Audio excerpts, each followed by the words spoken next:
అనంతనాగ్ జిల్లాలోని పహల్గామ్ దగ్గర బైసరన్ ప్రాంతంలో జరిగినటువంటి ఉగ్రదాడితో మొత్తం పాకిస్తాన్ భారత్ మధ్య ఉద్రిక్తతల పరిస్థితులు నెలకొన్నాయి.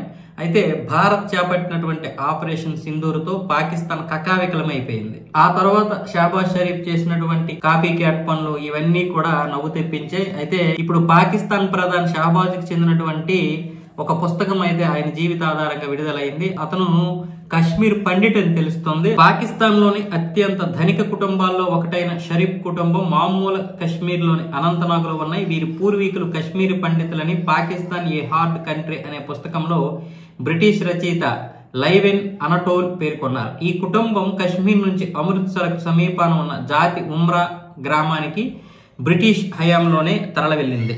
షరీఫ్ కుటుంబానికి ఈ గ్రామం అంటే ఎంతో ఇష్టమని స్థానికులు అంటున్నారు. అందుకే ఈ ఉద్రిక్తతలు తమను బాధిస్తున్నాయని ఆవేదన వ్యక్తం చేస్తున్నారు.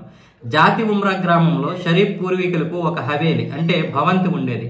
అది ఇప్పుడు ఒక గురుద్వారాగా మారిందని, అందులో ఉచితంగా భోజనం అందించే ఒక లంగర్ హాల్ కూడా నిర్మించినట్లు స్థానికుడు హర్దీప్ సింగ్ తెలిపారు. 1976లో షాబాజ్ షరీఫ్ సోదరుడు అబ్బాస్ షరీఫ్ తమ హవేలిని మా గ్రామానికి విరాళంగా ఇచ్చారు. అబ్బాస్ ఒక వ్యాపారవేత్త, తరచూ ఈ ప్రాంతానికి వచ్చేవారు. 2013లోనే ఆయన మరణించారు.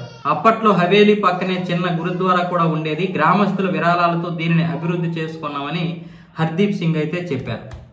హిందువు కానిది ఎవరు? 1500 సంవత్సరాల క్రితం అందరూ హిందువులే. కానీ భారతదేశం విషయంలోకి వచ్చేసరికి మాత్రం 400 సంవత్సరాలు 500 సంవత్సరాల క్రితం అందరూ హిందువులే. ఇక్కడ బయట నుంచి వచ్చినట్టు ముస్లింస్ ఉన్నారు తప్ప ఈ దేశంలో ఎవరు ముస్లింస్ లేరు.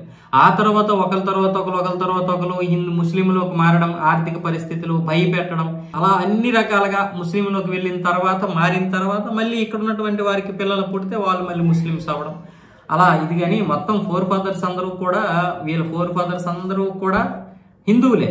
వాళ్ళు కూడా ఒప్పుకున్నారు. మరి అయోధ్య రామ మందిరానికి రాలేదా ఎంతో మంది ముస్లింస్? మా పూర్వీకులు రాముడిని కొలిచారు, మేము హిందువులమే, కానీ మా తాత తండ్రులు అలా చేశారు, వాళ్ళు మతం మారారు కాబట్టి మేము కూడా అందులో కొనసాగాల్సి వస్తుందని చెప్పలేదా?